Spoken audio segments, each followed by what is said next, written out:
할머니, 왜 자꾸 허리가 굽으세요? 할아버지, 요즘 왜 그렇게 자주 넘으세요? 손주들의 이런 말에 마음이 철렁 내려 앉으신 적 있으신가요? 가벼운 발걸음으로 한 계단만 내려가도 엉덩이 뼈가 부러지고 병원에서는 의사가 말합니다. 뼈가 너무 약해졌습니다. 작은 충격에도 부러질 수 있어요. 우리는 매일 칼슘을 챙겨 먹으면 뼈가 튼튼해질 거라 믿었습니다. 우유를 마시고 칼슘 영양제를 복용하고 요구르트를 챙기면 괜찮을 거라 생각했죠.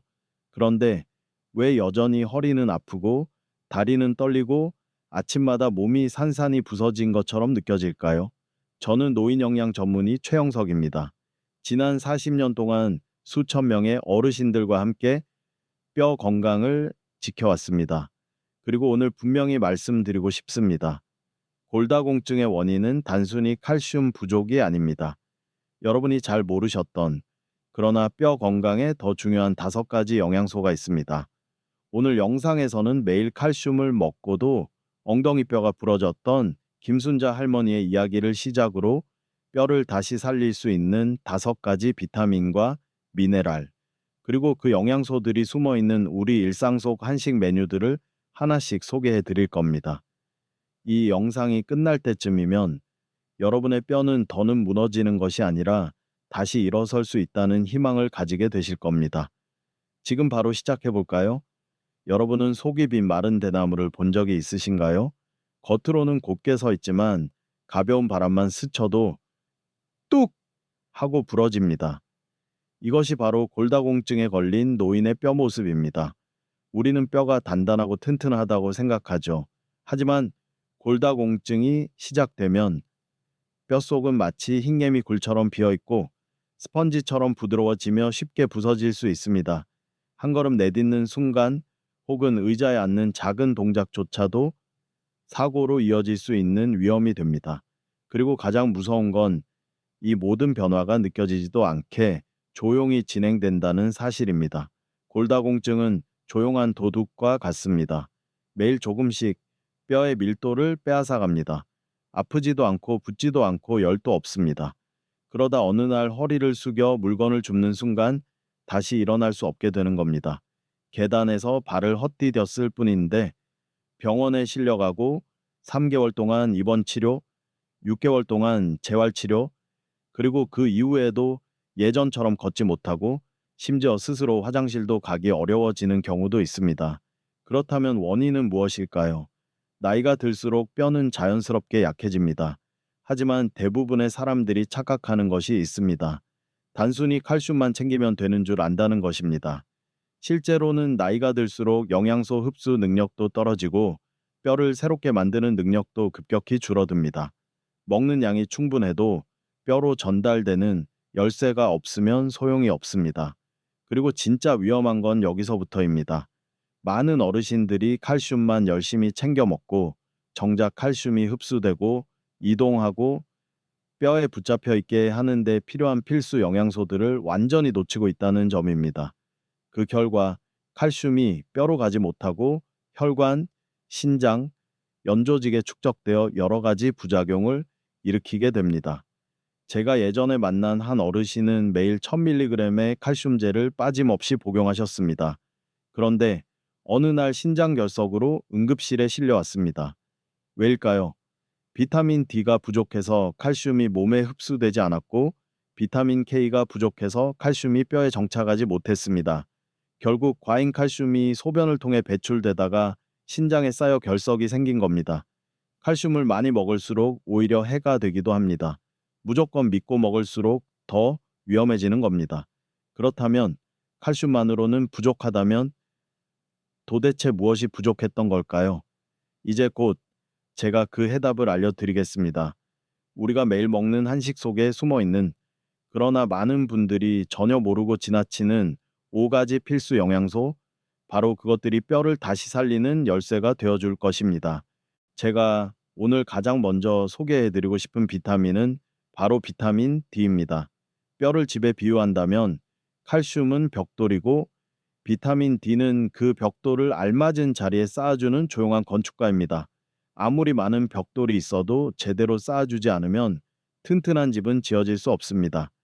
비타민 D는 장에서 칼슘이 흡수되어 혈액을 통해 뼈로 운반되는 과정을 도와주는 결정적인 역할을 합니다. 비타민 D가 부족하면 매일 먹는 칼슘이 소화기관을 그대로 지나쳐 뼈로 가지 못하고 배출되거나 더 나쁘게는 신장이나 혈관에 축적되어 해를 끼칠 수 있습니다. 제가 기억하는 70세의 박준호 어르신은 서울 고층 아파트에 거주하는 은퇴한 소설가였습니다. 하루 종일 글을 쓰느라 실내에만 계시고 햇빛은 거의 쬐지 않으셨습니다. 건강을 위해 매일 수입산 칼슘제를 복용하셨고 식사도 꼼꼼하게 챙기셨지만 어느 날 복대서 가볍게 미끄러진 뒤 발목뼈가 골절되는 사고를 겪으셨습니다. 충격은 크지 않았지만 뼈가 너무 약해져 있었던 겁니다. 검사 결과 비타민 D 수치가 매우 낮았습니다. 햇빛을 거의 쬐지 않으셨고 비린내가 싫어 등푸른 생선은 수년간 드시지 않으셨던 것이죠. 제가 말씀드렸습니다. 아무리 좋은 칼슘을 드셔도 비타민 D가 부족하면 그 칼슘은 뼈로 가지 못합니다. 그리고 저는 아주 간단한 생활 습관을 제안했습니다. 매일 아침 15분 정도 베란다 창문을 열고 햇살을 받으며 책을 읽는 것. 일주일에 2번 정도 고등어구이 혹은 연어 두부탕을 식사에 포함시키는 것. 그리고 아침 식사에 반숙 달걀을 곁들이는 것. 이 모든 것이 비타민 D를 자연스럽게 보충하는 방법입니다. 3개월 후, 박 어르신은 환한 얼굴로 다시 저를 찾아오셨습니다. 이렇게 작은 변화로 몸이 이렇게 달라질 줄 몰랐어요. 이제는 계단도 불안하지 않고 산책도 자신 있게 나가요. 그 미소를 보는 순간 저는 다시 한번 느꼈습니다. 건강은 거창한 변화가 아니라 작은 습관에서 시작된다는 것을요. 혹시 여러분도 이런 질문을 해보신 적 있나요? 비타민 D는 언제 보충하는 게 가장 좋을까? 많은 분들이 아무 때나 복용해도 된다고 생각하시지만 사실 비타민 D는 아침 7시에서 10시 사이에 햇빛이 가장 효과적입니다. 이 시간대에 자외선은 피부를 자극해 비타민 D를 만들어내면서도 피부에 해를 끼치지 않습니다. 얼굴과 손, 목을 가볍게 노출시키고 15분 정도 햇빛을 쬐어보세요. 하루 필요한 비타민 D가 충분히 채워집니다. 영양제로 드시는 경우에는 생선이나 달걀처럼 지방이 있는 음식과 함께 복용하시는 것이 흡수율을 높여줍니다. 다만 진한 차, 커피, 술과 함께 복용하는 것은 피해 주세요. 이 음료들은 비타민 D의 효과를 떨어뜨릴 수 있기 때문입니다. 여러분은 아침 햇살을 얼마나 받고 계신가요? 여러분의 아침 습관을 댓글로 나눠주세요. 뼈 건강을 위해 어떤 노력을 하고 계신지 궁금합니다. 자, 이제 다음으로 넘어가겠습니다. 만약 칼슘이 벽돌이고 비타민 D가 그것을 쌓아주는 기술자라면 다음 비타민은 그 벽돌을 단단하게 고정해주는 시멘트 같은 존재입니다. 이 비타민이 없으면 아무리 쌓은 벽도 무너질 수 있죠. 과연 그 정체는 무엇일까요? 지금 바로 확인해 보세요. 제가 오늘 소개해드릴 두 번째 영양소는 바로 비타민 K입니다. 칼슘이 뼈를 구성하는 벽돌이라면 비타민 K는 그 벽돌들을 단단하게 붙잡아주는 시멘트입니다. 아무리 좋은 재료와 뛰어난 기술로 벽을 쌓아도 시멘트가 없다면 시간이 지나면서 벽은 금이 가고 무너질 수밖에 없습니다.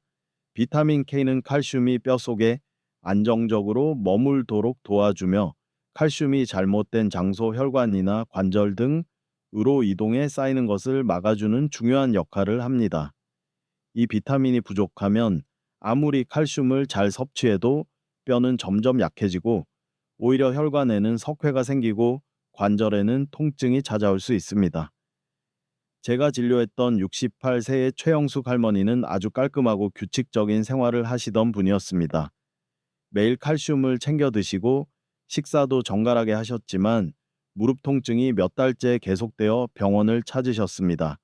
검사 결과 무릎 주변에 석회 침착이 발견되었고 혈액 검사에서는 비타민 K 수치가 매우 낮게 나왔습니다. 알고 보니 할머니는 평소에 야채를 거의 드시지 않으셨습니다. 이가 불편하고 소화가 어렵다는 이유로 몇 년째 흰쌀밥과 간이 센 반찬만 드시고 계셨던 겁니다. 저는 우선 아주 작은 변화부터 시작하자고 말씀드렸습니다. 식사 때마다 깨신 무침을 한 젓가락, 살짝 데친 시금치를 참기름에 묻힌 반찬을 조금, 나트륨을 줄인 배추김치를 조금씩 곁들이는 것부터 시작했습니다. 야채는 부드럽게 데치고 양념은 순하게 하여 위에 부담을 주지 않도록 했습니다. 또한 된장국에 부드러운 채소를 넣어 끓이는 것도 권해드렸습니다. 그렇게 4주가 지나자 할머니는 이제 약 안 먹어도 무릎이 훨씬 편해졌어요. 요즘은 손주 손잡고 공원도 걸어요. 라고 웃으시며 말씀하셨습니다. 그 미소를 보는 순간 저는 음식이 약이 된다는 말이 얼마나 진심인지 다시금 느꼈습니다. 뼈라는 벽은 단순히 벽돌만으로는 완성되지 않습니다. 벽돌을 붙잡아줄 시멘트가 있어야 하고 그 모든 걸 연결하는 보이지 않는 힘이 필요합니다. 이제 우리는 그 다음 단계로 나아갈 차례입니다. 모든 재료가 제자리에 있어도 뼈의 구조를 근본부터 지지해주는 작지만 결정적인 미네랄, 바로 그것이 무엇인지 지금부터 함께 알아보겠습니다. 세 번째로 소개해드릴 필수 미네랄은 바로 마그네슘입니다. 여러분의 뼈를 집이라고 생각해보세요. 칼슘이라는 벽돌이 있고 그것을 붙잡아주는 시멘트 비타민 K도 있으며 그걸 쌓는 사람 비타민 D도 있다면 이제 필요한 것은 그 모든 구조를 조화롭게 지탱해주는 보이지 않는 기초입니다. 마그네슘은 바로 그 기초 역할을 합니다. 마그네슘은 우리 몸에서 3패까지 이상의 대사작용에 관여하며 특히 칼슘이 뼈에 잘 흡착되도록 돕고 흡수와 배출의 균형을 맞추는 핵심 역할을 합니다. 마그네슘이 부족하면 칼슘은 잘못된 곳에 침착되거나 뼈가 내부에서부터 약해지고 근육 경련이나 수면 장애, 만성 피로가 동반될 수 있습니다. 칼슘도 먹고 비타민도 챙기는데 왜 아직도 다리가 떨리고 밤에 쥐가 날까요? 이런 고민을 가진 분들은 마그네슘을 꼭 확인해 봐야 합니다. 저는 몇 달 전 경기도에 사시는 74세 정원철 어르신을 진료했습니다. 규칙적으로 걷기 운동도 하시고 칼슘과 비타민 보충제를 빠짐없이 챙겨 드시는 분이었지만 밤에 자주 쥐가 나고 허리가 묵직하고 계단을 오를 때 힘이 빠진다고 하셨습니다. 식습관을 여쭤보니 흰쌀밥에 고기 반찬 위주였고 해조류는 냄새 때문에 수년간 먹지 않으셨다고 합니다. 검사 결과 마그네슘 수치가 현저히 낮았습니다. 저는 세 가지를 권해드렸습니다. 첫째, 흰쌀 대신 보리나 귀리를 섞은 잡곡밥으로 바꾸기. 둘째, 매일 한 끼는 미역국을 드시고 간을 약하게 하여 두부나 채소와 함께 끓일 것. 셋째, 식사 후 호박 씨, 한 줌이나 부드러운 두부 반찬을 추가로 드시기. 아울러 검은 콩을 볶아 우려낸 검은 콩차도 드시게 했습니다. 몸을 따뜻하게 하고 신장 기능을 도와 마그네슘 흡수를 촉진하는 데 좋기 때문입니다. 3주 후 정 어르신은 눈에 띄게 밝아진 얼굴로 다시 찾아오셨습니다. 밤에 더 이상 쥐도 안 나고 계단 오를 때 발이 가벼워요. 마그네슘 하나가 이렇게 중요할 줄은 몰랐네요. 라고 하셨습니다. 마그네슘은 식사 후 흡수가 가장 잘 되며 카페인이나 진한 차는 체내 마그네슘을 소변으로 배출시킬 수 있으므로 피하는 것이 좋습니다. 만약 여러분이 하루 종일 흰쌀 밥만 먹고 해조류와 견과류는 전혀 드시지 않는다면 마그네슘은 지금 이 순간에도 서서히 빠져나가고 있을지 모릅니다. 이제 우리의 뼈라는 집에는 벽돌, 시멘트, 기술자 그리고 기초까지 준비되었습니다. 그렇다면 마지막으로 필요한 것은 무엇일까요? 겉으로는 드러나지 않지만 뼈의 밀도와 회복력을 결정짓는 핵심 미네랄. 여러분이 그동안 무심코 지나쳐왔던 음식 속에 숨어 있을지도 모릅니다. 지금 바로 이어서 확인해 보세요.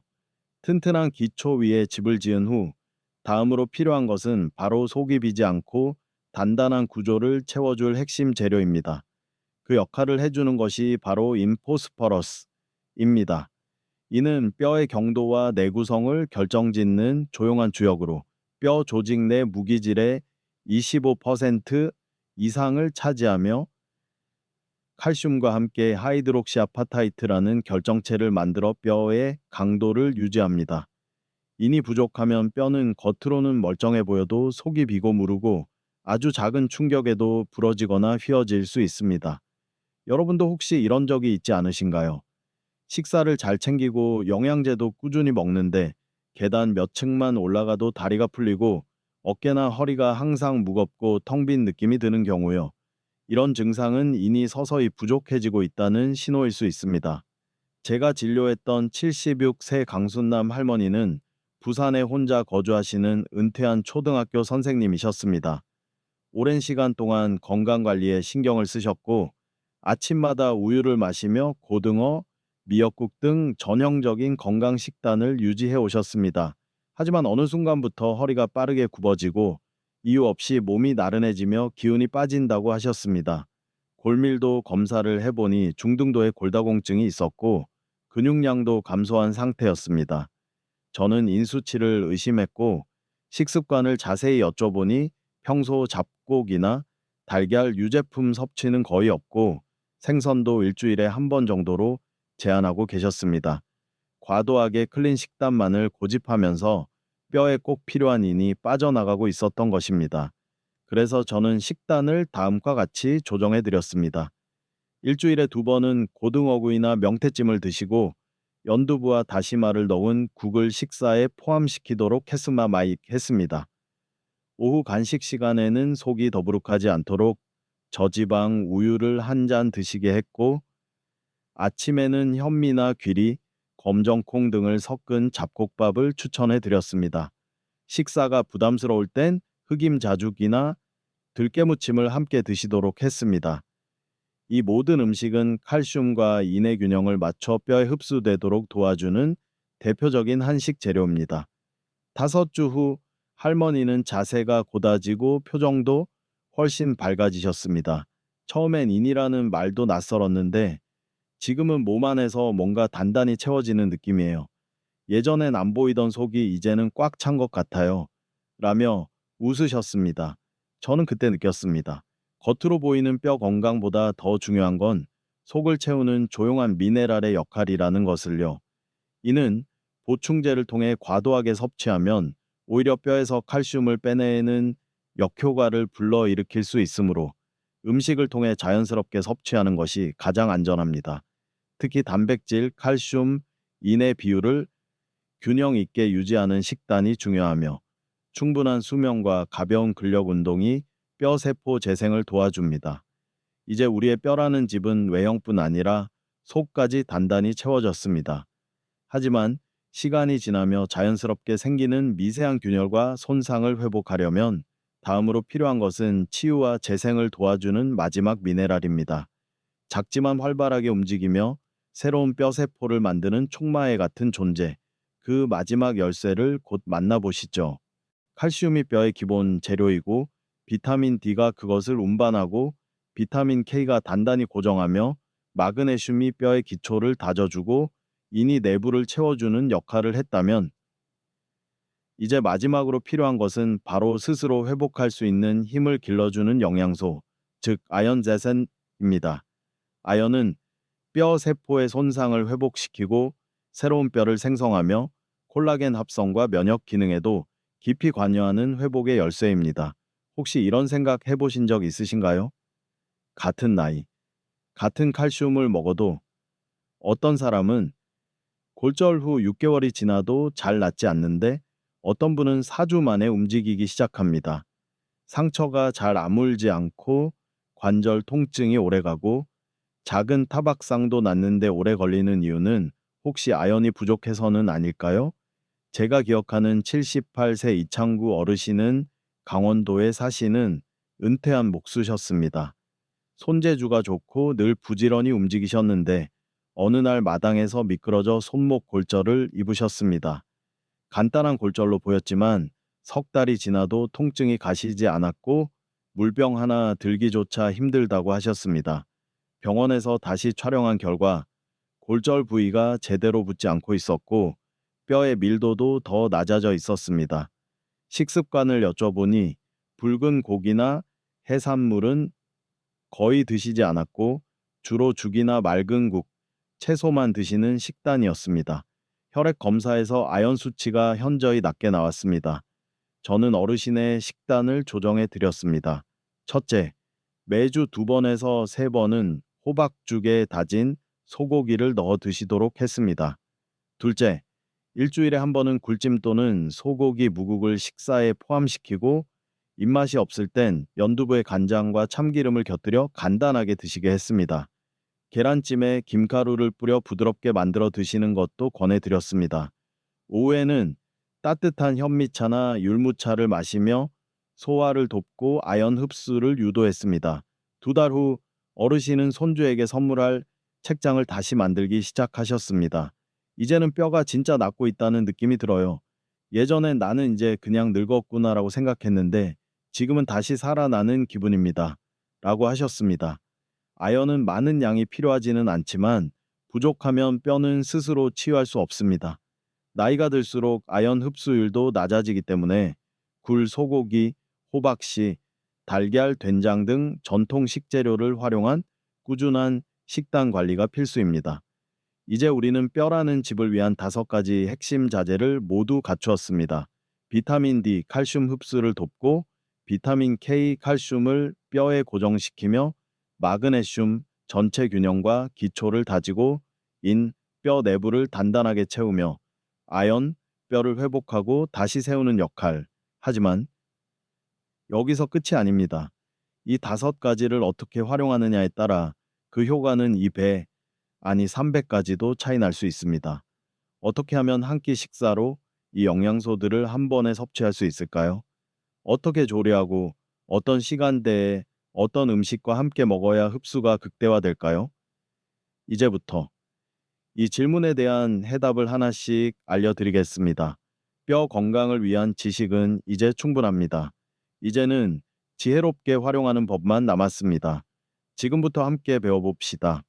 지금부터 저는 여러분께 뼈 건강을 위한 영양소를 효율적으로 흡수할 수 있는 3가지 황금 원칙을 소개해 드리려 합니다. 이 원칙들을 잘 지키면 굳이 많은 영양제를 따로 챙기지 않아도 한 끼 식사만으로도 3가지에서 4가지 영양소를 동시에 섭취할 수 있습니다. 첫 번째 원칙은 하나의 음식에 다양한 영양소를 통합하는 조합을 선택하는 것입니다. 제가 40년간 노인 영양을 진료하면서 느낀 점은 우리가 평소에 자주 먹는 전통 한식 중에 진정한 영양의 보물창고가 숨어 있다는 것입니다. 예를 들어 제가 자주 권하는 메뉴 중 하나는 연어, 두부, 미역으로 끓인 국입니다. 이 국은 가볍고 소화가 잘 되며 연어에서 비타민 D, 미역에서 마그네슘과 아연, 부드러운 두부에서 식물성 단백질을 자연스럽게 섭취할 수 있습니다. 국물은 멸치나 무육수로 우려내어 간을 최소화하고 어르신들께는 작은 숟가락으로 천천히 씹어 드시도록 권해드립니다. 또 제가 개인적으로 매우 선호하는 식단은 보리밥과 소불고기 그리고 깨씹, 시금치, 브로콜리 등 데친 채소 반찬입니다. 이 조합은 불고기에서 인과 아연을 채소에서 비타민 K와 마그네슘을 제공해주며 씹기 쉬워서 어르신들께 특히 좋습니다. 참고로 불고기를 조리할 때는 마늘보다는 양파를 사용하고 설탕은 최소화하는 것이 몸에 더 부담이 적습니다. 2번째 원칙은 물을 마시는 타이밍을 잘 선택하는 것입니다. 작아 보이지만 실제로는 영양 흡수에 큰 영향을 미칩니다. 식사 후에는 저는 검은 콩차, 현미차, 영은 대추차를 권해드립니다. 이 음료들은 체내 노폐물을 정화하고 신장 기능을 도우며 동시에 철분과 마그네슘, 아연의 흡수를 방해하지 않습니다. 많은 분들이 식사 후 입가심으로 진한 녹차나 커피를 마시는 습관이 있으신데 실제로는 카페인과 탄닌이 몸속 미네랄을 소변으로 배출시켜 버릴 수 있습니다. 아침에 커피를 꼭 드시는 분이라면 식후 20유가를 잘게 잘라 넣으면 아연과 마그네슘까지 보충할 수 있습니다. 죽이 불편하신 분은 현미밥과 반숙 계란, 그리고 저염 미역국으로 대체해도 좋습니다. 중요한 건 많이 먹는 것이 아니라 몸이 잘 받아들이는 시간대에 필요한 영양소를 정확히 섭취하는 것입니다. 저는 항상 어르신들께 이렇게 말씀드립니다. 아침 식사는 하루 중 내 몸에게 주는 첫 번째 선물입니다. 아끼지 마세요. 좋은 식사는 반찬 수가 많아서가 아니라 균형이 잘 맞는 구성에서 나옵니다. 그리고 그렇게 구성된 한 끼 안에 우리가 비싼 돈 주고 사는 영양제 속 성분들이 이미 들어있을 수 있습니다. 따뜻한 국 한 그릇, 고소한 오트밀 한 숟갈, 살짝 데친 채소 한 젓가락. 이 모든 것이 뼈 건강을 위한 최고의 약이 될 수 있습니다.